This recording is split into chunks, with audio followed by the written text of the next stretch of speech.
Ada orang gantung pisang, Rek. Itu di sana tuh. Ya. Ada orang gantung pisang. Jadi besok ini kalau tahu Pak Rudi bisa diomeli ini ya. Jadi besok kapal ini turun di belakang saya ini Banda Neira.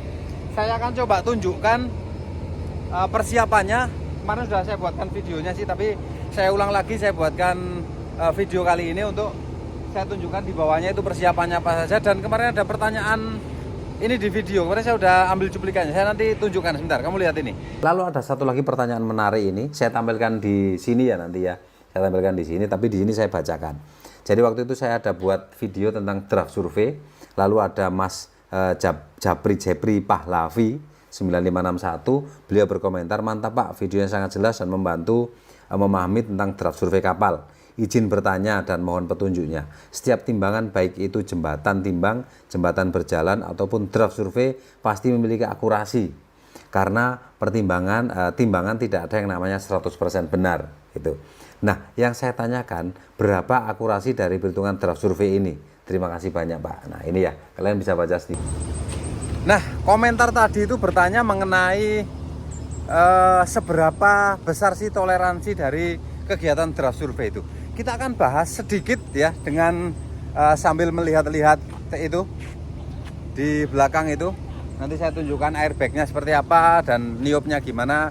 Tapi lebih jelasnya besok video peluncurannya.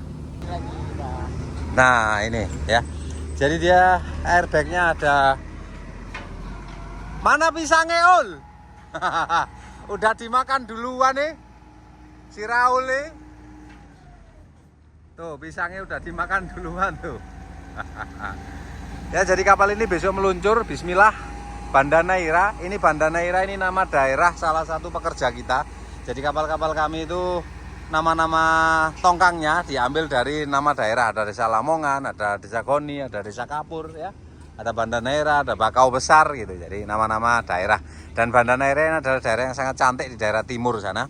Kemudian ini persiapan untuk peluncuran. Di situ kemarin sudah saya coba tunjukkan ya. Maka ini kita tahan dengan menggunakan 10 batang beton bertulang ini ya. Beton bertulang ini maka dia bebannya sekitar 10 ton ditambah platnya. Plat ini untuk apa sih? Supaya dia tidak, karena landasan kita itu kotak-kotak ya, khawatirnya dia nyangkut ke kotak-kotak itu, maka kita kasih semacam peseluncur seperti ini. Apa enggak makin laju Pak? Enggak, ini kita supaya tidak nyangkut aja. Soalnya kalau nyangkut khawatir ini putus atau boulder di atas sana jebol ya. Makanya ini 10 ton gitu ya. Dan ini tali kemarin dipasang 1, saya minta diganti 2 ya, 2 buah tali 4 inch, yang mana tali ini kekuatannya kalau kalian bisa lihat tali towing di Google itu kalian bisa tahu kekuatan satu tali ini berapa. Cuma ini mungkin sudah 80% lah ya, sudah bekas dipakai gitu. Makanya saya tumpuk 2. Kemarin itu yang kita pakai 1 itu dia mengecil gitu, hampir putus, tapi itunya jalan ya, sehingga ini kita kasih 2 buah tali. Dan ini pengikatannya menggunakan ini tuh segel sakmene gede nih Rek, 2 inci ini, segel 2 inci ya. Oke, kanan kiri sama di sana itu ya, sama. Kita nurunin kapalnya seperti ini. Jadi yang pertama, kapal ini kan berada di sini. Nah ini ya. Oke, balon ini. Kemudian ini bibir sungai ya. Dan ini kita ikat menggunakan balok-balok tadi ke atas ini. Nah ini talinya ini tidak langsung begini, tapi dia ada lengkung-lengkungannya. Nah ketika kapal ini ya sudah di air 50% ya, 50% ini sudah di air, karena nanti air itu akan naik di sini ya.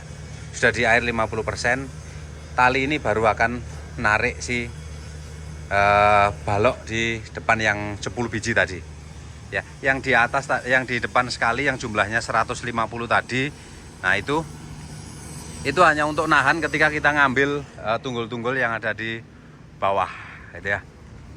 Nanti kita hitung, saya tunjukkan perhitungannya ya. Jadi ini ketika sudah 50% di air, dia baru menarik, dan pada saat kapalnya berada 100% di air, si balok ini pengalaman yang kemarin itu dia berada di tengah-tengah sini itu.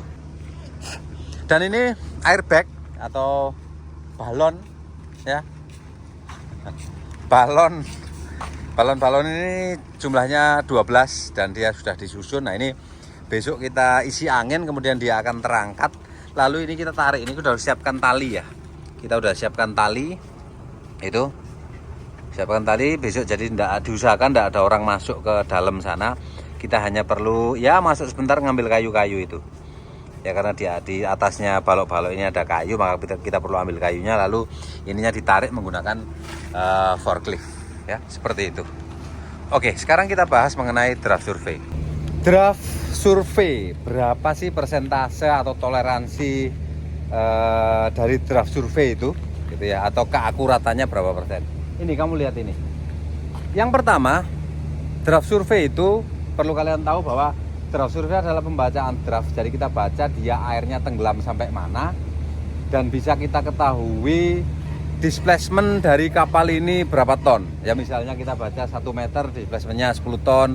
Nanti kita baca 1,2 meter displacementnya 20 ton dan seterusnya. Nah, yang pertama yang membuat dia akurat itu adalah perhitungan hidrostatik. Jadi di data kapal itu ada hidrostatik table, yang mana hidrostatik table itu dibuat berdasarkan gambar dari kapal ini aktual. Aktual itu begini, Rek. Saya sering ngalami pembuatan stabilitas ya. Itu dia tidak sesuai. Jadi saya terus terang saja, saya beberapa kali ngoreksi pembuatan stabilitas, mohon maaf ini dari Batam. Dan ketika saya compare ya, waktu itu ada minta, Pak tolong dihitungkan stabilitasnya. Lalu di stabilitas itu ada laporan draft survei. Ya, draft survei. Pada saat di Batam itu draft survei pada saat kapal setelah launching itu di situ tertulis 0,6 meter dan di belakang 0,8 meter. Nah, setelah saya draft survei di Pontianak waktu itu ya, karena mau menghitung ulang, itu dia lebih kecil. Kalau misalnya dia lebih dalam, misalnya dari 0,6 jadi 0,8, mungkin di dalam ada air atau ada apa gitu ya, itu dia makin ngapung. Atau mungkin juga pada saat itu di draft survei di daerah di Batam sana, di dalamnya ada air sehingga dia agak tenggelam.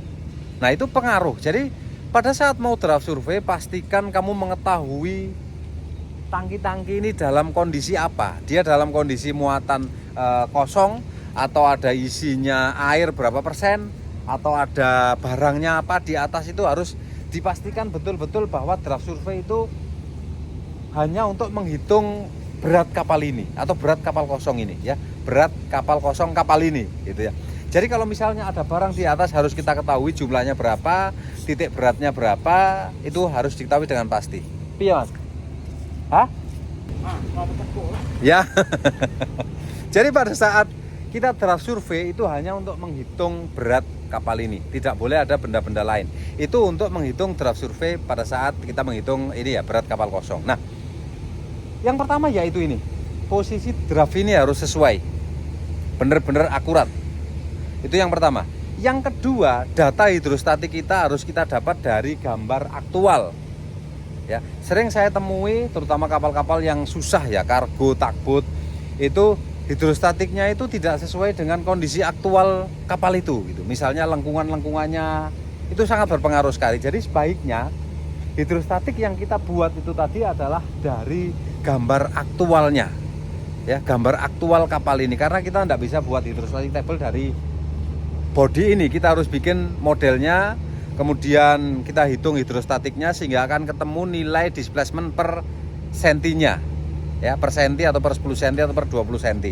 Nah, kalau misalnya dia ada berubah atau beda antara gambar dengan kapalnya, maka hidrostatik itu tentunya nanti tidak akurat. Itu yang pertama. Yang kedua, jadi yang pertama harus itu susunan angka-angkanya harus benar, ngukurnya dari bottom dan depan belakang harus diukur dengan benar, posisinya harus diketahui ya, jarak draft ini dari depan berapa, dari belakang berapa, begitu juga dengan draft yang belakang itu dari after end berapa, dan seterusnya. Itu yang pertama. Yang kedua tadi masalah gambar. Lalu yang ketiga itu masalah pembacaan pada saat kita melakukan draft survei. Jadi kondisi air bergelombang itu sudah pernah saya ajarkan di video sebelumnya ya, mengenai draft survei. Itu kalian bisa scroll saja, draft survei Pak Taman gitu kalau tidak salah judulnya. Itu pengaruh gelombang juga sangat berpengaruh ya. Nah ini, jadi misalnya air itu berada di sini ya.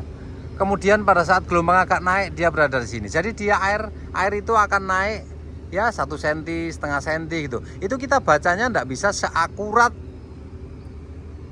kalau misalnya kita dalam kondisi airnya sangat tenang sekali. Itu maka akan sangat repot dan itu mempengaruhi keakuratan dari hasil draft survei kita. Ya wes Rek ya, itu ketemu lagi tuh sama Pak Haji tuh. Udah lama beliau enggak masuk YouTube. Dan ini pisangnya ya. Besok kapalnya akan diluncurkan. Dan ya wes, assalamualaikum warahmatullahi wabarakatuh.